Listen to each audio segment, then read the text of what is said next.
Buenas tardes a todos y quiero ser breve, me han dado 30 minutos, podría estar contando muchísimo tiempo, pero no es el momento de hablar ahora del pasado, sino por supuesto del presente y del futuro. Entonces déjenme contarles muy brevemente cosas. Si tenéis preguntas, por favor, hacerlas luego. Al final os tendré el gusto de contestarlas. Ahora los que me van a hablar a continuación van a hablar básicamente de la historia reciente del GTC como máquina de hacer ciencia, desde que empezó en marzo del 2009 con el inicio de la operación científica, empezando a hacer programas científicos para la comunidad, hasta la actualidad, donde sí me permitirán por lo menos hacerme orgulloso de la situación actual, donde creo que más de 650 publicaciones científicas se han publicado ya en revistas de gran impacto, utilizando datos producidos por el Gran Telescopio Canarias. Y cuando empezó en el 2009 con un solo instrumento llamado OSIRIS, en la actualidad creo que ya lleva utilizados 7 instrumentos diferentes de frontera, de los cuales 5 de ellos están en estos momentos operativos. Pero yo voy a hablar de bastante más atrás, casi de la prehistoria para muchos de los que me están oyendo. Estoy hablando de hace 34 años, en la segunda mitad del año 87, donde empezó esta historia. Les pongo en contexto que al principio en esos años, en los años 80, era cuando se estaban empezando a pergeñar y a organizarse, todavía no en ejecución, pero sí buscando socios, haciendo los estudios preliminares, haciendo prototipos, etcétera, de lo que iba a ser la nueva generación de telescopios. Las limitaciones tecnológicas estaban superadas gracias al uso de los ordenadores y las nuevas tecnologías de fabricación de espejos. Entonces empezaba a hablar de lo que posteriormente se pasó a llamar la generación de telescopios de 8 a 10 metros. Y en esos momentos pues, habían una serie de instituciones que estaban trabajando en proyectos de telescopios de 8 metros, como centros de Japón, la Universidad de Arizona, básicamente universidades americanas, el Observatorio Civil Europeo, y otras, las menos, en temas mucho más aventurados, como era un telescopio de 10 metros, con lo que se iba a usar una metodología realmente arriesgada y que posiblemente fracasaba, que era telescopios segmentados de 10 metros.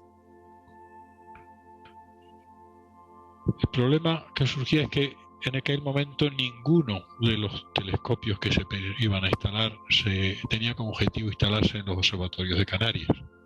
Canarias se habían inaugurado en el año 85, el William Herschel se puso en funcionamiento en el 87 y el observatorio de Roque los Muchachos y el Teide con otros telescopios eran observatorios de primera, con la mejor instrumentación del momento.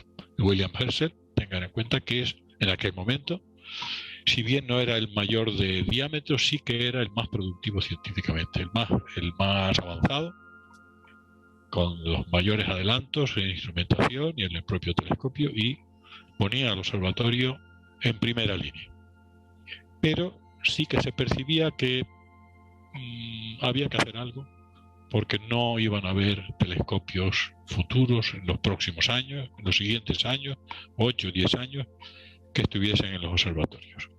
Eso preocupaba al director fundador del Instituto de Astrofísica, preocupado siempre por mantener a su centro de investigación en primera línea y a los observatorios, tanto del Teide como del Roque de los Muchachos, y aprovechando que el William Herschel, la construcción del William Herschel se terminó en el año 87, aprovechó un momento y se pudo, y se reunió con el director de aquel entonces el Observatorio Real de Greenwich, que había construido el telescopio, y le propuso que en lugar de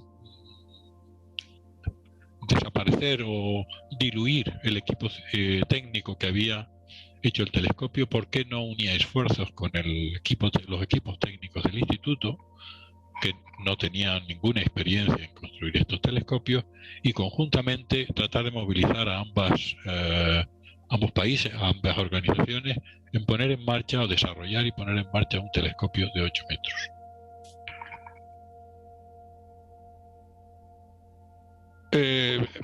Le pareció excelente a Alec Boxenberg, y así se hizo.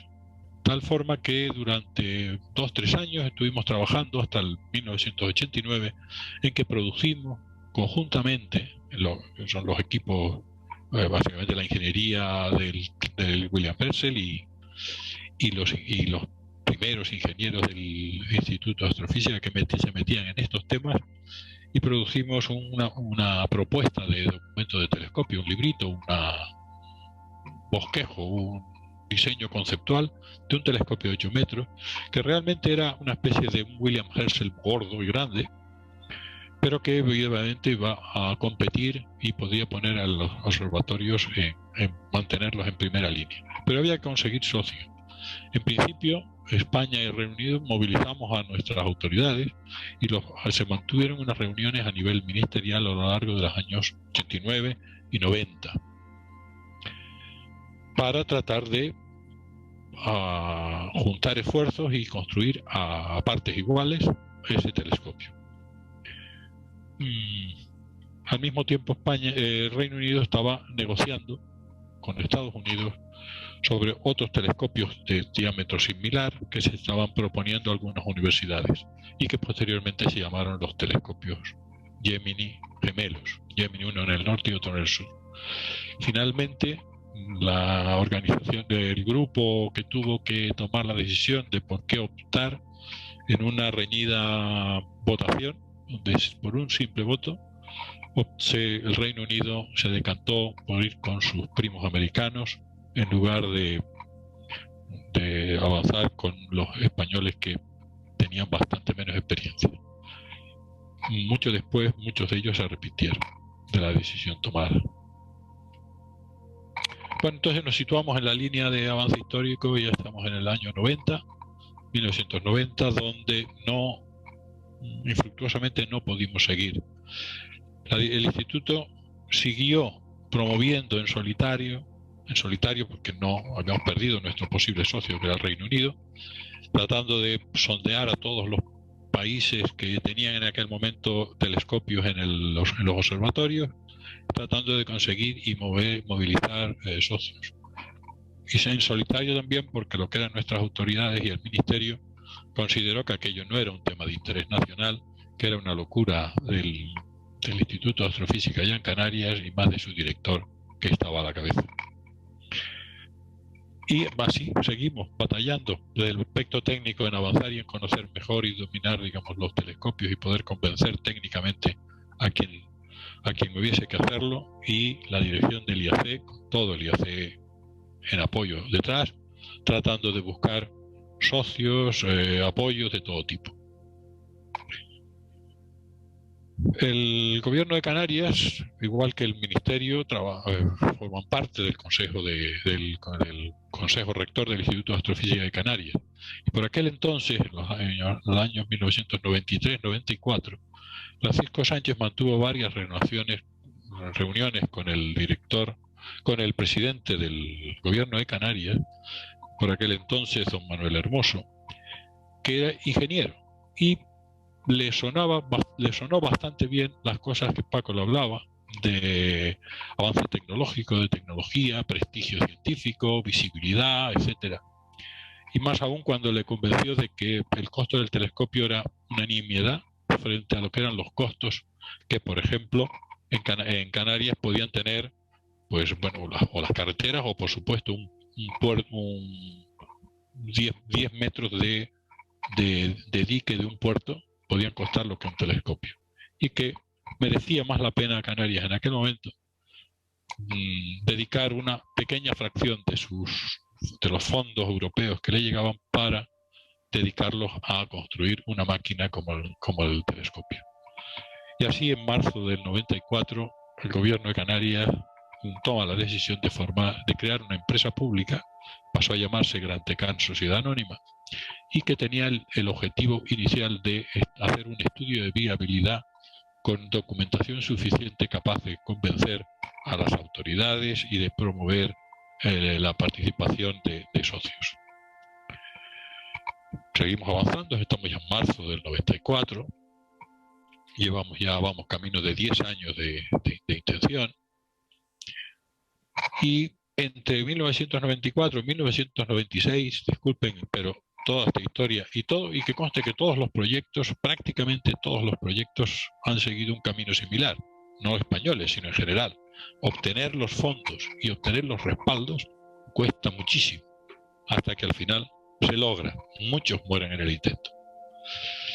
Pero terminamos el estudio de viabilidad, donde se barajó de todo tipo de información, se fue fuertemente documentado, alternativas, posibilidades tecnológicas para el país, para Canarias, puntos de vista de abordarlo desde el punto de vista administrativo.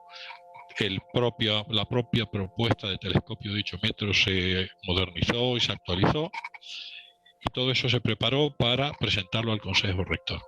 Un poco antes, un año antes, tomamos conciencia de que con los contactos con los grupos que estaban haciendo telescopios, los americanos de la Universidad de California empezaban a poner en marcha, era el primer telescopio de esa generación de 8 a 10 metros que se ponía en marcha, es su telescopio segmentado de 10 metros, telescopio Keck, el Keck 1. Y empezaban a mostrar las imágenes y los resultados, demostrando que esa tecnología que todos habían despreciado como imposible de producir ciencia de calidad, se empezaba a poner en marcha. Y haciendo comparaciones de costos, pues prácticamente llegamos a la conclusión de que prácticamente por un precio similar y por un esfuerzo similar se podía abordar un telescopio de 10 metros en lugar de un telescopio de 8 metros, siendo así que era mejor proponer un telescopio de futuro que ser el último de la colección de los telescopios de 8 metros. Así se presentó en febrero de 1996 al Consejo Rector del Instituto, y por aquel entonces era el ministro de Educación y Ciencia, por unos meses nada más, el don Jerónimo Saavedra, que fue anteriormente presidente del gobierno de Canarias. Y se aprobó no el proyecto, pero sí se vio con muy buenos ojos, y se aprobó el continuar en el desarrollo de un diseño conceptual. Nos quedamos un poco desilusionados porque queríamos que se diese el espaldarazo definitivo, pero mantuvimos la ilusión de que íbamos por buen camino y había que seguir así. Avanzamos un poco más, ya estamos en el 96 con esta aprobación del Consejo Rector, pero los avatares políticos que hemos sufrido a lo largo de todo este tiempo, hay cambio de gobierno, aparece el gobierno de Aznar, aparece una nueva ministra, y con muy mal asesoramiento tiene clarísimo que ese proyecto no se puede hacer y que no se debe abordar. Con lo cual tropezamos completamente con un rechazo total por parte del Ministerio, y teníamos que buscar todo tipo de resquicios, y seguimos avanzando en el desarrollo del diseño conceptual como nos habían instruido en el año 96. Tuvimos la suerte de que en el año 98, a finales del año 97, nuevo presidente, Aznar, decidió ordenar un poco, digamos, toda la investigación y toda la de I+D española, repartida en muchos ministerios, organizarla en una oficina de ciencia y tecnología, o CIT, que iba a coordinar todos los esfuerzos. Puso al frente a un ingeniero industrial, el profesor Fernando Aldana, y logramos convencer a Fernando, que conoció previamente al instituto y que conoció todos los detalles del proyecto y del telescopio, y desoyendo todas las maledicencias o cosas que se decían, digamos, por la villa y corte hacia los locos de Canarias, pues apostó, y con cierta sonrisa y sorna pícara logró lo que él llamaba el ok de la presidencia del gobierno para la aprobación y el aseguramiento de la financiación del proyecto. Ese fue el hito por el cual el proyecto se daba ok adelante, gracias a la intervención del profesor Fernando Aldana. Y ahí es donde arrancamos, en 1998. Para mí, aquí hay una división clara entre esa historia antigua del GTC, lo que es la fase de construcción que empieza ahora, y lo que fue la fase de estudio de viabilidad, búsqueda de financiación, búsqueda de socios, avatares de todo tipo, políticos y científicos, de incredulidad por parte de muchos, de todos, de fuera, claramente, porque España no tenía ninguna experiencia, o era corta, y dentro del propio país había bastantes incredulidad de las posibilidades nacionales para abordar este proyecto. A partir de ese momento iniciamos la construcción. A partir de ese momento teníamos ya los equipos que estaban perfectamente formados, que habían preparado no solo el estudio, el diseño conceptual, habían avanzado hacia los diseños preliminares, habíamos iniciado a preparar todo lo que eran las especificaciones para lanzar la contratación de las distintas partes, y se lanza y tomamos las instrucciones de a cabalgar, adelante. Y empieza el GTC a fabricarse por toda Europa. En el Roque de los Muchachos, empresa de obra civil, con una empresa de ámbito nacional, como comento aquí una imagen. Disculpad por las imágenes, pero son las poquitas que todavía conservo. En Álava, en Guipúzcoa, empezaba a tomar forma la gran cúpula española, donde había comentarios de que todos los que pasaban por la autopista de al lado comentaban que era eso que estaba creciendo ahí al lado. Y posteriormente, en el año 2001, a finales del 2001, se empezó a montar en el observatorio, encima del anillo de la cúpula. En Tarragona, otra UTE, formada por dos ingenierías madrileñas y un fabricante de calderería metálica en Tarragona, empieza a montarse y a prepararse la estructura del telescopio. También era comentarios de todo tipo por aquella estructura que se estaba montando. Y en el 2003 se traslada y se empieza a montar en el Observatorio del Roque. También por esas fechas, 2002, 2001, se empiezan a lanzar, porque llevan tiempo realizarse, se empiezan a lanzar los contratos para hacer los instrumentos a lo largo y ancho de todas las instituciones que participan en el proyecto. Teníamos ya socios, que lo comentaré luego, pero ya México y la Universidad de Florida formaban parte del proyecto. Ya no íbamos en solitario. Y habían dos instrumentos que eran los que llamábamos instrumentos de primera luz, que eran de día 1, Osiris y Canaricam, los primeros instrumentos que se iban a montar en el telescopio. Primero Osiris, el instrumento visible, y a continuación Canaricam. Pero queríamos instrumentos mucho más complejos, mucho más tecnológicamente avanzados, mucho más sofisticados, y por esa razón también se lanzaron otros instrumentos que iban a venir luego, una segunda generación de instrumentos a venir después de Osiris y Canary K. Así se lanzó la construcción del instrumento MIR, abordado por el Instituto de Astrofísica de Canarias. Los dos primeros, Osiris era entre el Instituto de Astrofísica y nuestros socios mexicanos, Canary K era por la Universidad de Florida, y EMIR directamente por el Instituto de Astrofísica, con muchos participantes.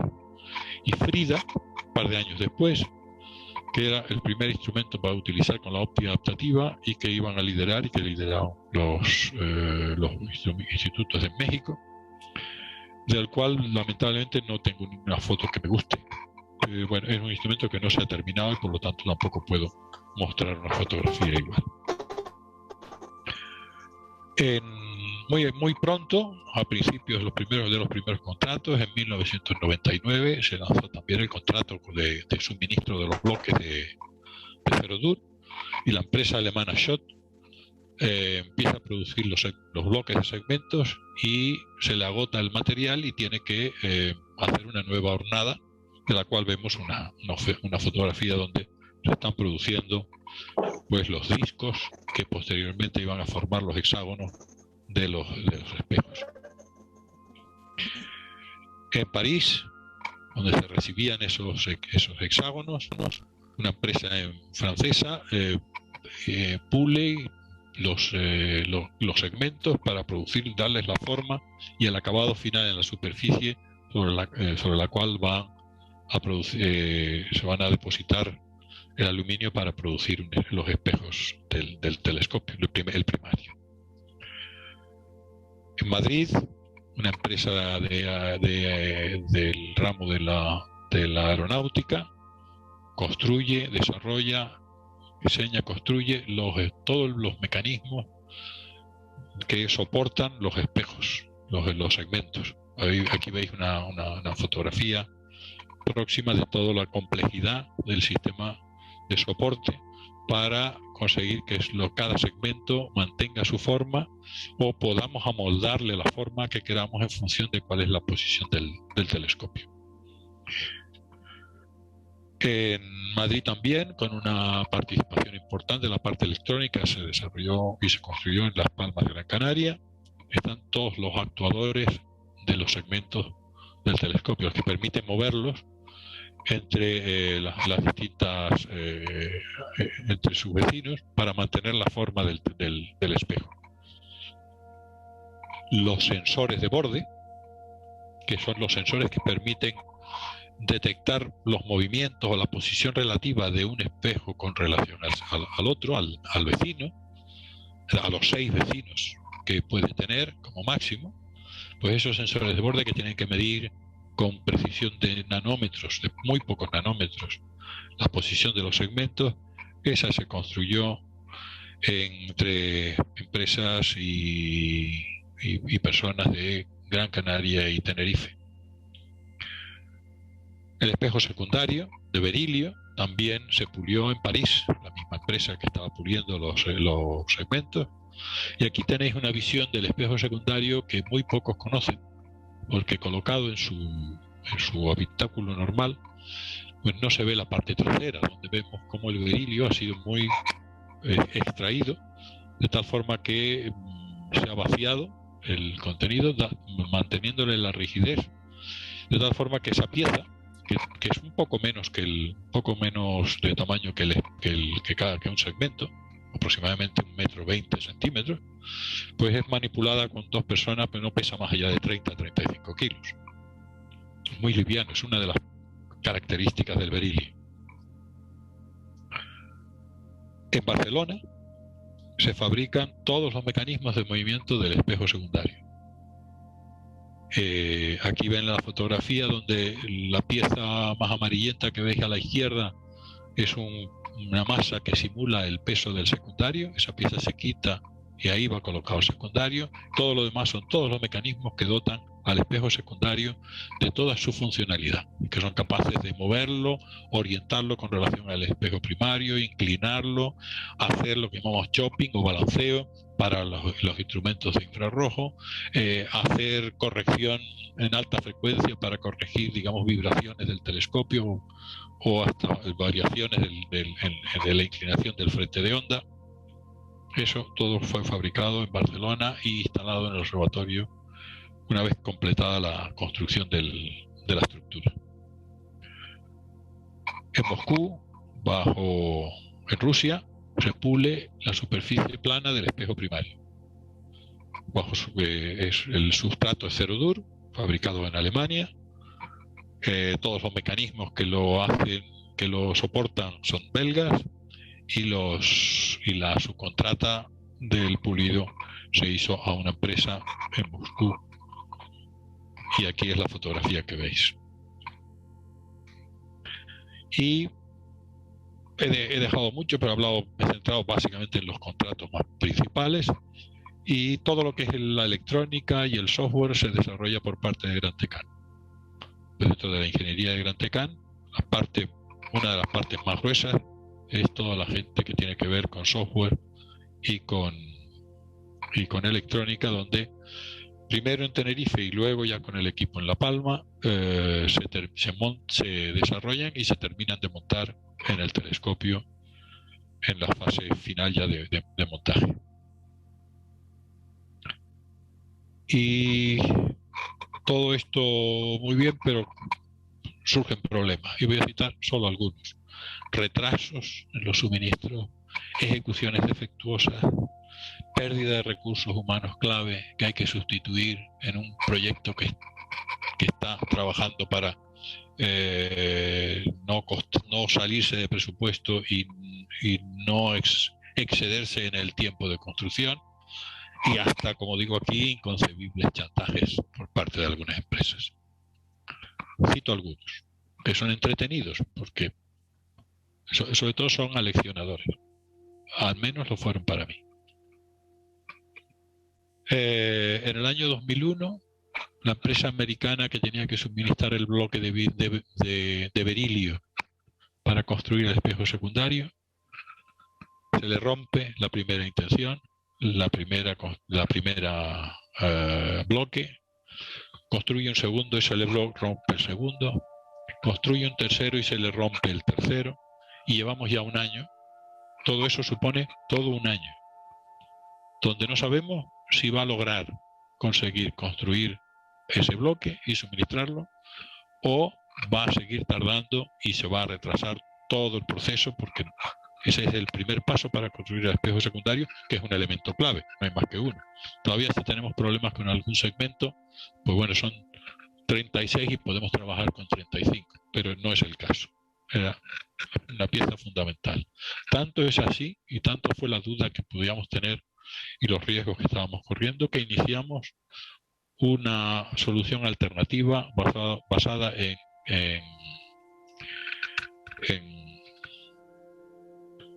carburo de silicio, que es otra modalidad que se empezaba a testear de espejos ligeros. Finalmente, después de un año y pico de intento, consigue fabricar el bloque y entregarlo al pulidor de forma adecuada. Pero estuvimos a un tris de romper y de tener que cancelar el contrato, o de tener que haber iniciado todo un programa de desarrollo, lo cual hubiese llevado el proyecto muchos años de retraso. Bueno, básicamente el suministro del espejo secundario, que estaba contratado para suministrarse en 2 años, duró 6 o 4 años de retraso en el suministro del espejo secundario. Otro problema importante: cuando se termina o se está procediendo a terminar de construir la cúpula, a finales de la segunda mitad del año 2002, el fabricante, la UTE, nacional que fabricaba esta cúpula, empieza a tener graves problemas en los mecanismos de apertura fundamentalmente en los mecanismos de apertura de la compuerta. Y detectamos que había tenía dificultades de saber cuáles eran los problemas, por lo tanto teníamos dudas de cuándo lo podía resolver y además para su solución necesitaba mucho más dinero, con lo cual tomamos la decisión de cancelar la contratación, de denunciar el contrato, de poner la empresa en la calle y de tomar la responsabilidad completa de la cúpula en su estado en que se encontraba. Tuvimos la suerte y tuvimos el buen equipo en La Palma que fue capaz de mantener operativa la cúpula en muy malas condiciones de apertura de la compuerta y hasta de rotación durante todo el proceso de fabricación del telescopio en el interior, que había que entrar por esa compuerta. Y la solución final la dimos bajo diseño y contratación posterior, una vez ya iniciada la explotación científica. Pero eso fue una pesadilla a lo largo de muchos años, y no que lo recuerden los que estaban en el telescopio, en el observatorio del Roque, procediendo en todo el proceso de montaje y la apertura diaria. Bueno, tanto es así que tuvimos un problema una noche donde se atascó la compuerta y al día siguiente por la mañana estaba avisado riesgo de lluvia, nos llovió en el interior, conseguimos cerrarla, pero se nos mojaron muchas partes del interior. Se nos entró agua en el aceite del telescopio, tuvimos que cambiar todo, purgar todo el circuito, limpiarlo y cambiar completamente todo el circuito, el suministro del aceite, sobre el cual se desplaza el telescopio tanto en azimut como en elevación. Pues bueno, el final está resuelto. A principios del 2003, durante el montaje del telescopio, la empresa que monta el telescopio, la UTE que lo construyó en Tarragona, empieza el montaje y como veis aquí tenemos el anillo de azimut. Es una visión también que es única. Ya está el telescopio arriba y no se ve completo. Quienes han visitado el telescopio y han podido ver los zapatas sobre el anillo de azimut, ven un trocito de este anillo. Este anillo completo que vemos aquí es donde asientan las 4 zapatas del telescopio y le permite y sobre la cual rota. Pues ese anillo fue montado y hormigonado sin cumplir especificaciones y sin avisar al Gran Tecán para hacer la correspondiente aceptación. 6 meses nos llevó tener que romper ese hormigón, liberar ligeramente el anillo, forzarlo a llevarlo a su sitio y finalmente ponerlo en especificaciones. Tuvimos la suerte también de que eso supuso la incorporación a los trabajos allí de un pequeño taller de los Llanos de Aridane en La Palma, de rectificado de vehículos, y donde un habilidoso mecánico fue capaz de meter a camino el anillo que ahora está soportando el telescopio. 6 meses de retraso y fue a principios del 2004 cuando pudimos empezar a montar el telescopio y a continuar con el montaje. Y finalmente, en los ejemplos así gordos, en finales del 2005, la empresa francesa que está construyendo los segmentos y que ya ha entregado 36 segmentos, le faltan los últimos 6 y le falta el espejo secundario, pues dice que no nos los entrega si no le pagamos una importante suma porque ha tenido muchos sobrecostos y que con todos los problemas del bloque de berilio posterior, que eso le supuso muchos costos con los americanos, muchas batallas. Nos llevó varios meses esa negociación en Madrid y con todo este suministro paralizado en París. Al final, como en todos los casos anteriores, también con la firme posición del Consejo de Administración de la empresa, de Gran Tecán, los convencemos y salimos de este embrollo sin sin daños mutuos. O sea, ni más costos para nosotros, ni líos legales para la empresa. Pero al final nos reuníamos en Madrid casi cada 2 semanas, porque era el punto intermedio entre París y Canarias. Y estábamos allí, pues básicamente yo y mis abogados, para hablar con esta gente.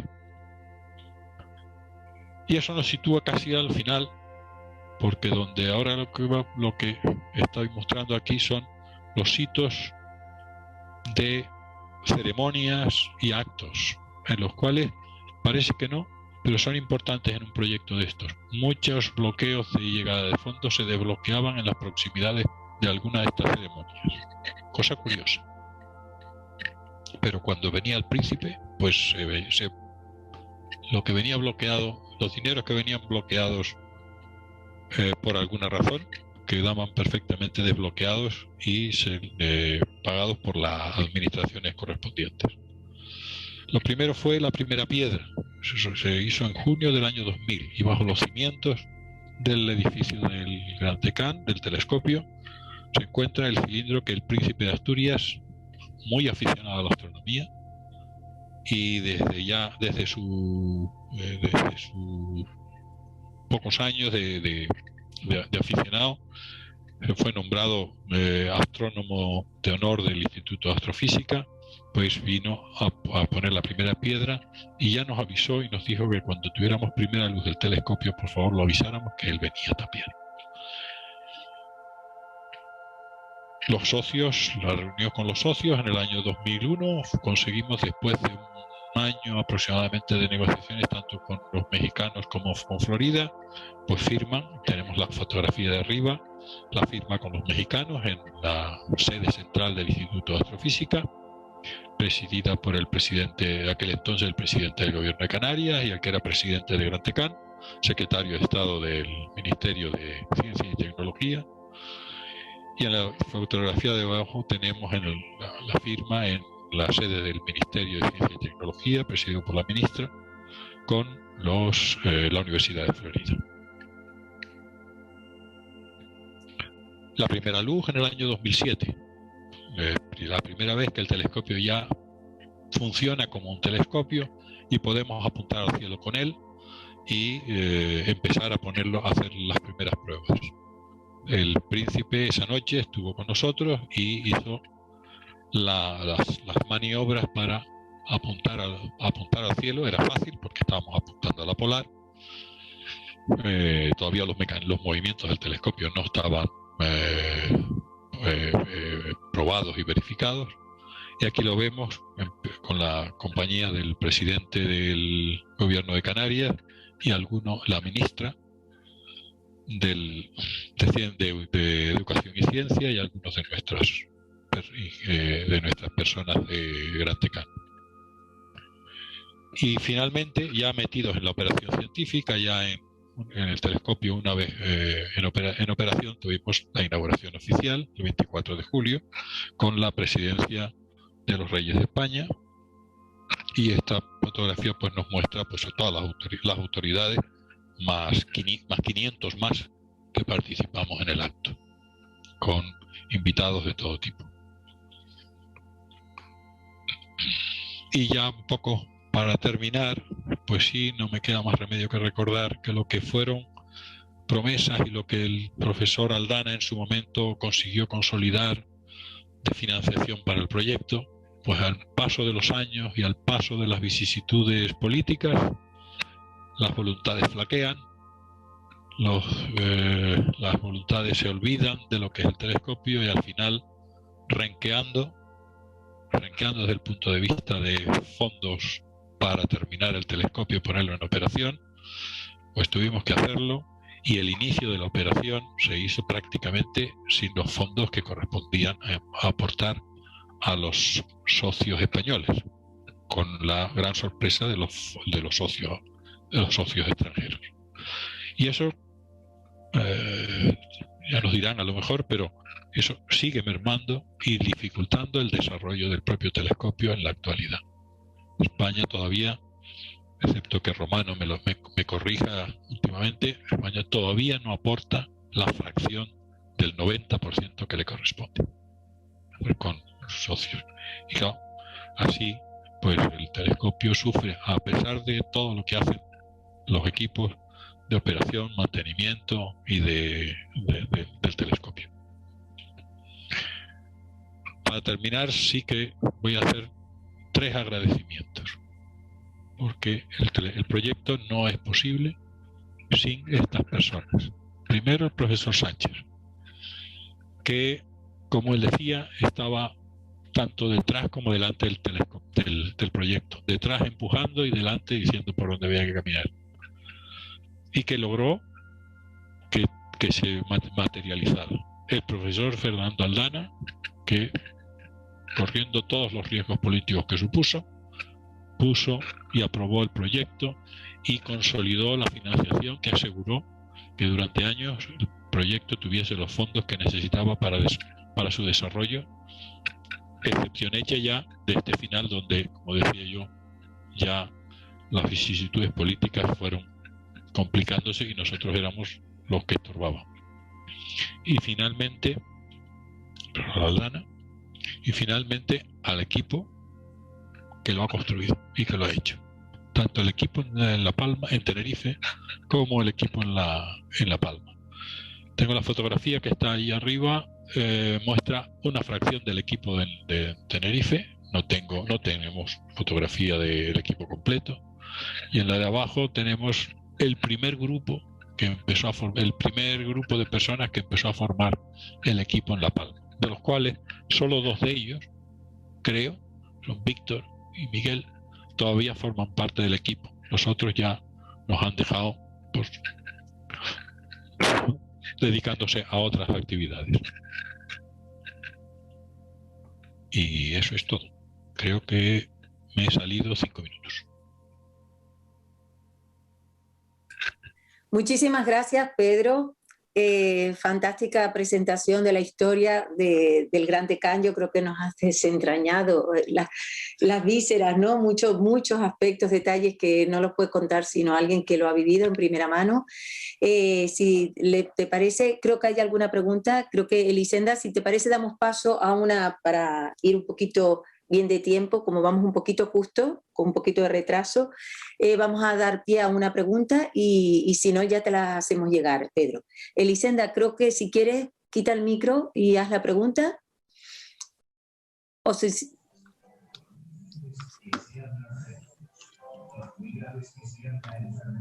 Bueno. Elisenda te hacía... Bueno, yo creo que esa pregunta a lo mejor es mejor hacerla más adelante a Romano. No he oído nada. No, bueno, yo creo que primero están, diciendo que, a ver, Jesús pregunta que en un telescopio, en un observatorio, si no hay problemas con las dilataciones para la precisión del apuntado, ¿cómo se solucionó?